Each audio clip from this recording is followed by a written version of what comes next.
નમસ્કાર ગુજરાત। આજના મુખ્ય સમાચારની અંદર આગામી 2 દિવસ માટે ગુજરાતવાસીઓ થઈ જજો તૈયાર। ભારેથી ભારે વરસાદ જોવા મળશે। સરકારે ખેડૂતો માટે સહાય પેકેજ જાહેર કર્યું છે। જાણો કઈ તારીખે ખેડૂતોના ખાતામાં જમા થશે ₹2000 નો 20મો હપ્તો। ગુજરાતના મુખ્યમંત્રીની સૌથી મોટી જાહેરાત। મહિલાઓને મળશે વગર વ્યાજે 5 લાખ રૂપિયા સુધીની લોન।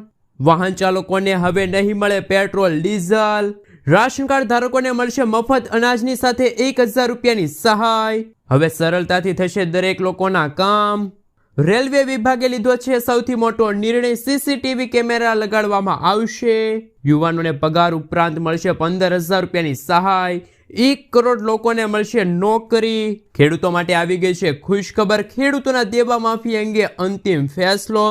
સાથે પાક ધિરાણ લોન થશે માફ। કમોસમી વરસાદના રાહત પેકેજ સામે કોંગ્રેસના વિરોધ યથાવત। યુપીઆઈમાં 5 મોટા ફેરફારો। પશુપાલકો માટે આવી ગઈ છે ખુશખબર। 5 લાખ રૂપિયા સુધીની સહાય મળશે। સાથે ખેડૂતોને ઘરે બેઠા બેઠા મળશે 42000 રૂપિયા। અને આજના સૌથી મોટા ખેડૂત ઉપયોગી સમાચાર જાણીશું આજના આ વિડીયોની અંદર। મિત્રો, દરેક સમાચાર દરેક માહિતી જણાવીએ એ પહેલા ગુજરાતના જે પણ મિત્રો ચેનલ પર જો પહેલી વાર આવ્યા હોય તો મિત્રો ખાસ કરીને વિડીયોને એક લાઇક કરી ચેનલને સબસ્ક્રાઇબ કરવાનું ભૂલતા નહીં। સાથે આજનો આ વિડીયો છે જેને અંત સુધી જોતા રહેજો।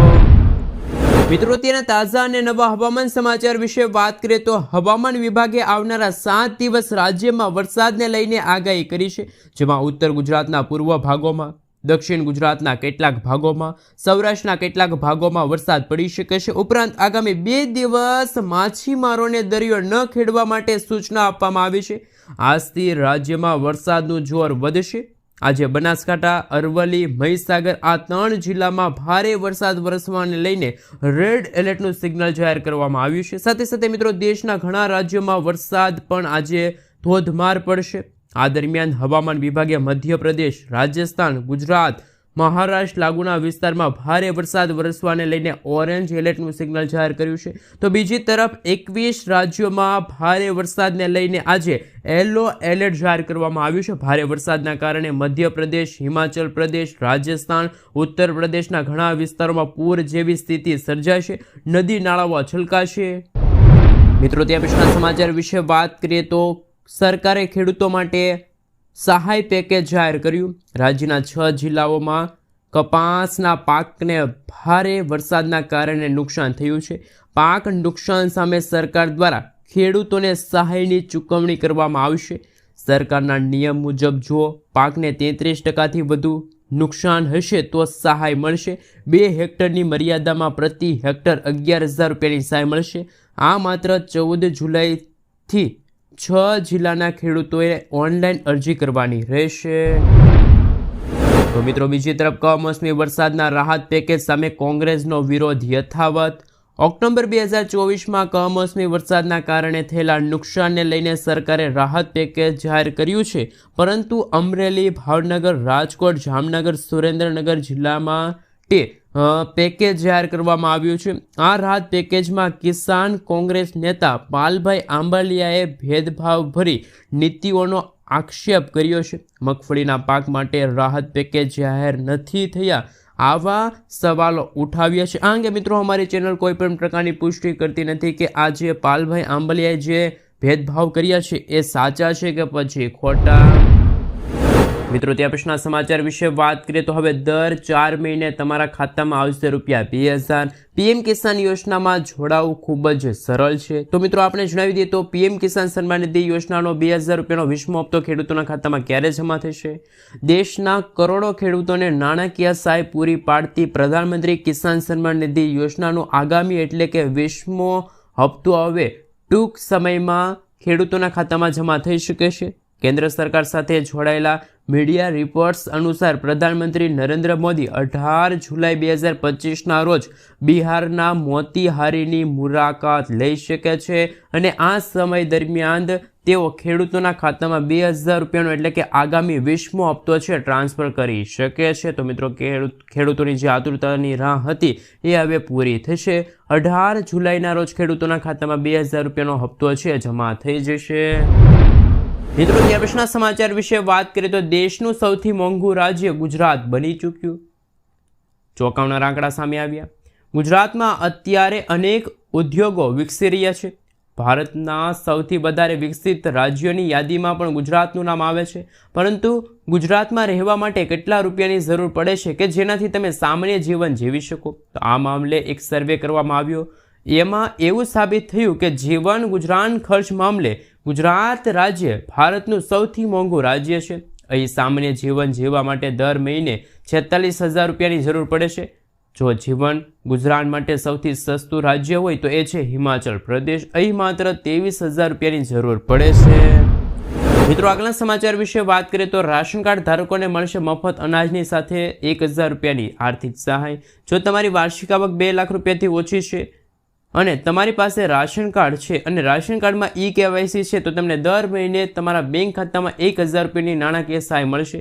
અહેવાલ મુજબ આ યોજના 1 જૂન 2025થી અમલમાં મૂકવામાં આવી છે. આ યોજનાનો લાભ લેવા રાશન કાર્ડ, આધાર કાર્ડ, બેંક પાસબુકની નકલ, આવકનું પ્રમાણપત્ર, રહેઠાણનું પ્રમાણપત્ર લઈને રાજ્યના ખાદ્ય અને નાગરિક પુરવઠાની વેબસાઇટની મુલાકાત તમે લઈ શકો છો. રાશન કાર્ડ નવી યોજના 2025 માટે અરજી લિંક પર ક્લિક કરો. રાશન કાર્ડ નંબર અને અન્ય વિગતો દાખલ કરો. દસ્તાવેજો અપલોડ કરો. ત્યારબાદ તમારું ફોર્મ સબમિટ થઈ જશે. ત્યાર પછી દરેક રાશન કાર્ડ ધારકોને દર મહિને મફત અનાજ અને 1,000 રૂપિયાની આર્થિક સહાય છે મળવાપાત્ર રહેશે.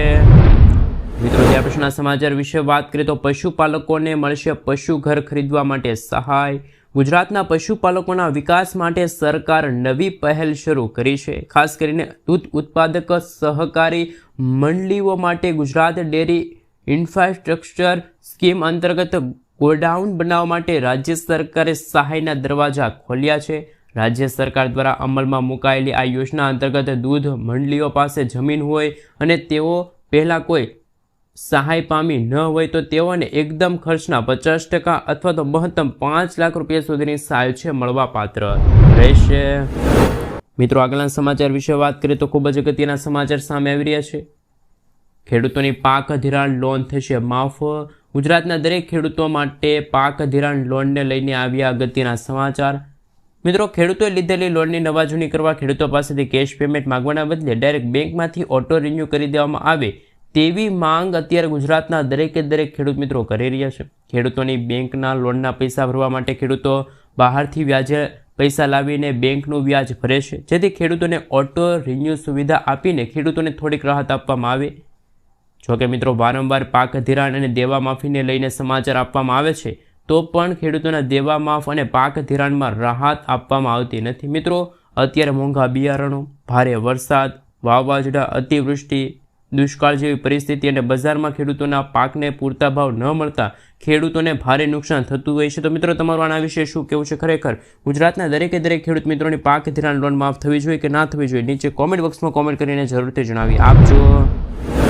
મિત્રો, આગળના સમાચાર વિશે વાત કરીએ તો મોટો નિર્ણય. હવેથી દેશની બધી ટ્રેનોમાં CCTV કેમેરા લગાડવામાં આવશે. રેલવે મંત્રી અશ્વિની વૈષ્ણવે આ પ્રોજેક્ટને મંજૂરી આપી, જે હેઠળ 74,000 ટ્રેન કોચ અને 15,000 લોકોમોટિવ એટલે કે એન્જિનમાં હાઈટેક CCTV કેમેરા લાગશે. આ પ્રોજેક્ટનો ઉદ્દેશ મુસાફરીઓની સુરક્ષાને વધુ મજબૂત બનાવવાનો છે. આ પ્રોજેક્ટનું ઉત્તર રેલવેમાં સફળતાપૂર્વક પરીક્ષણ કરાયું છે. કોચમાં 4 અને એન્જિનમાં 6 CCTV કેમેરા છે લગાડવામાં આવશે. મિત્રો, આગળના સમાચાર વિશે વાત કરીએ તો યુવાનોને પગાર ઉપરાંત મળશે 15,000 રૂપિયાની સહાય. ભારત સરકારે 1 ઓગસ્ટ 2025થી રોજગાર માટે જોડાયેલા પ્રોત્સાહન ELI યોજનાની શરૂઆત કરી છે. આ યોજના દેશના તે યુવાનો માટે છે કે જેઓ પહેલીવાર નોકરીમાં જોડાય છે. આ કર્મચારીઓને પગાર ઉપરાંત 15,000 રૂપિયાની પ્રોત્સાહન રકમ આપવામાં આવશે. આ રકમ 2 હપ્તામાં આપવામાં આવશે. પ્રથમ હપ્તો 6,000 રૂપિયાની નોકરી પછી અને બીજો હપ્તો 12 મહિના પછી. જો કર્મચારી ફરજિયાત નાણાકીય શાસ્ત્રા અભ્યાસક્રમ પૂર્ણ કરે તો જ આ યુવાનોને છે 15,000 રૂપિયા મળવાપાત્ર રહેશે. મિત્રો, ત્યાં પછીના સમાચાર વિશે વાત કરીએ તો 1 કરોડ લોકોને મળશે નોકરી. બિહારમાં ચાલુ વર્ષ એટલે કે વર્ષ 2025 અંતર્ગત વિધાનસભા ચૂંટણી યોજાવાની છે. આ ચૂંટણીમાં નોકરીઓ અને રોજગાર એક મહત્વનો મુદ્દો બની ચૂક્યો છે.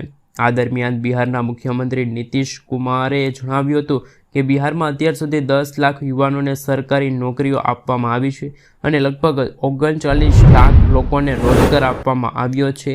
આગામી 5 વર્ષમાં 1 કરોડ યુવાનોને નોકરીઓ છે આપવામાં આવશે. જે રીતે મિત્રો અત્યારે બિહાર સરકારે જાહેરાત કરી છે વિધાનસભાની ચૂંટણી આવતા, એવી રીતે ગુજરાતના મુખ્યમંત્રી દ્વારા પણ શું આવી જાહેરાત કરવી જોઈએ? ગુજરાતના પણ મિત્રો ખાસ કરીને યુવાનો છે કે જેમને હવે નોકરી મળવી જોઈએ કે ના મળવી જોઈએ, ખાસ નીચે કોમેન્ટમાં જણાવી આપજો.